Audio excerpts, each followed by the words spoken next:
Hi, I'm Ashlie Smith from the Farmington Hills Nature Center. Welcome to Nature in the Hills. Today we'll be exploring some of the signs of spring.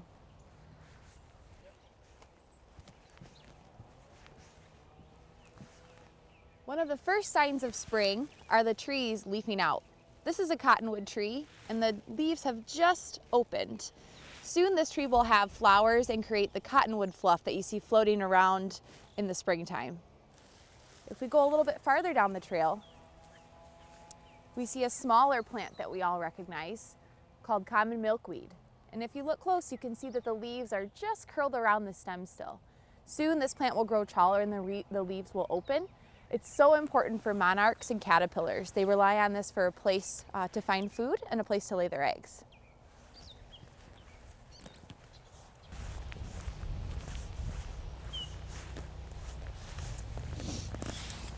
If you look very close at this goldenrod plant, you'll see where it looks like someone spit on the stem.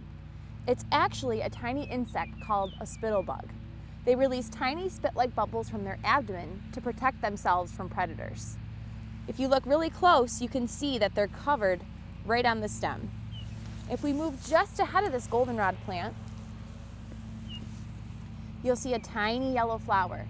This is a buttercup flower, swamp buttercup, and you'll find them all along the trails of Heritage Park. They'll actually lead you right down to the river.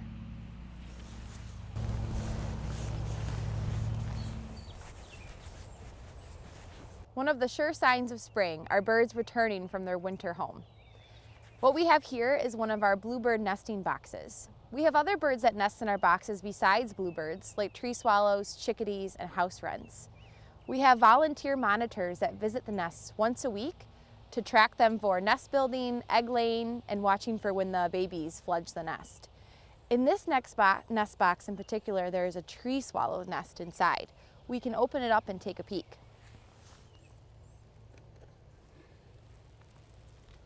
Inside you'll find that the nest is made of grass and feathers on top. Right now inside there are a handful of eggs. In a few weeks or less, they'll probably hatch and we'll have some baby tree swallows. So if you look around Heritage Park, odds are you'll probably find lots of nests, not only in our nest boxes, but also in the trees and shrubs around the trails.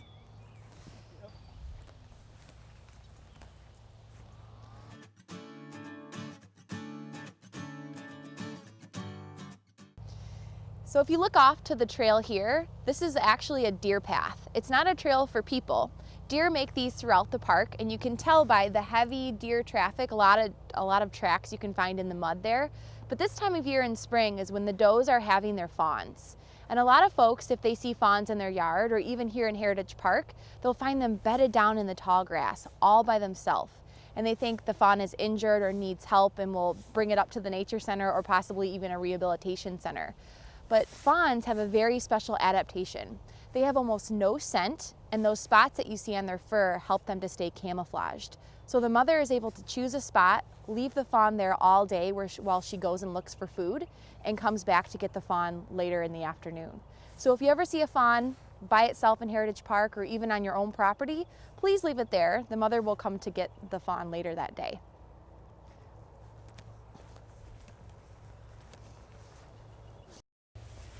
This green vine you see creeping up the willow tree is called poison ivy.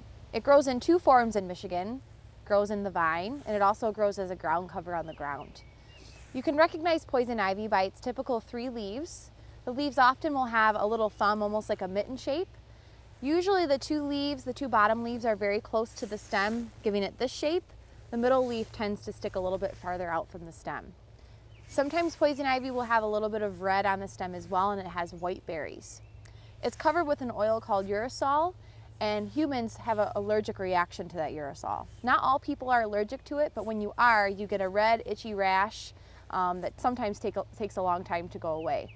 The whole plant has this oil, so the vine part, the leaf, as well as the berries. But animals aren't allergic to poison ivy. They use it for food and a place for shelter, so poison ivy does have an important role in the environment.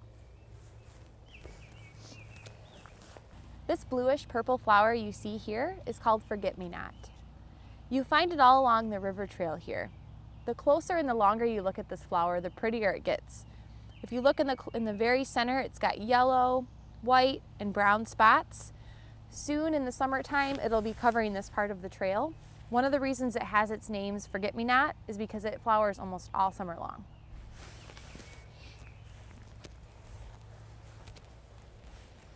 Off the river trail, you'll see some beautiful flowering shrubs. This one has pink flowers. It's called honeysuckle. As beautiful as it is, it's actually a non-native invasive plant. An invasive plant is a plant that came from somewhere like Europe or Asia, brought over either by accident or on purpose to be planted. Since the plant's not native, it doesn't have any competition for sunlight, nutrients in the soil, or predators that eat the seeds. So it tends to overgrow and take over an area. Right below the honeysuckle, you'll see there's garlic mustard, this white flower here. The leaves are actually edible. They can make a really great pesto, but what happens is it gets these seeds in the springtime, and once it goes to seed, one plant can produce hundreds of seeds, and we have hundreds of plants in Heritage Park. So you can see where the problem lies. Garlic mustard can take over a habitat as quickly as just in a couple years. So here at Heritage Park, we have volunteer days where we pull plants like garlic mustard and honeysuckle as well as buckthorn. So if you're interested in volunteering, we have large events like our Rouge Rescue every spring, but there's volunteer opportunities year-round.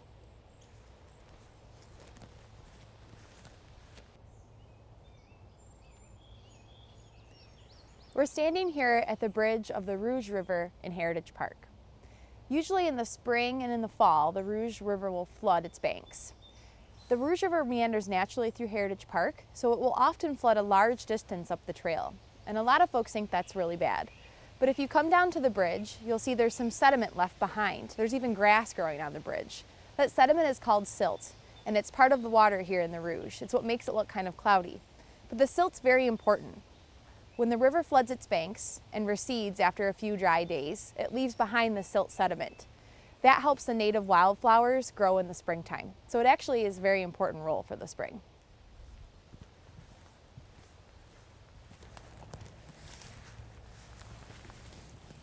This plant with the 3 green leaves isn't poison ivy.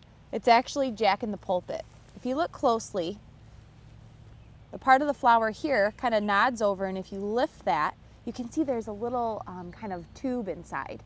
What happens is insects will crawl in there looking for a place to find food, pollen or nectar, and it fills with water. And the insects fall right in, and this plant is actually a carnivorous plant, so that's how it catches its prey.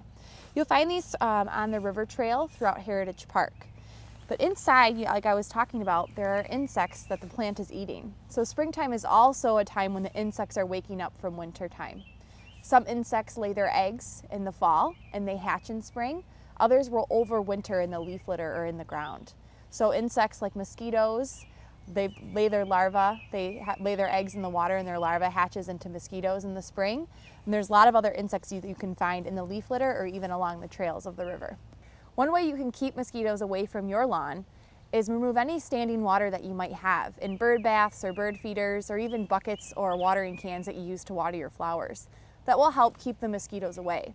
You can also plant flowers like marigolds. The fragrance of the marigold is said to keep mosquitoes away as well.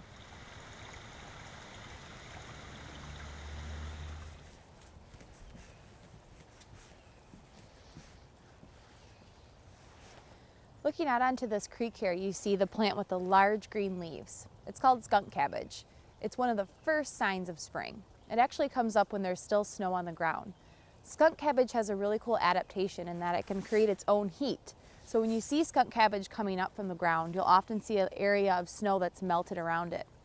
When the leaves first pop up from the soil, they're a purpley color. And as it starts to photosynthesize from the sun, the leaves turn green. And you can find it along the Rouge River here on the trail. I'm Ashlie Smith. Thanks for joining us on our search for signs of spring in Heritage Park. For more information, please call the Nature Center.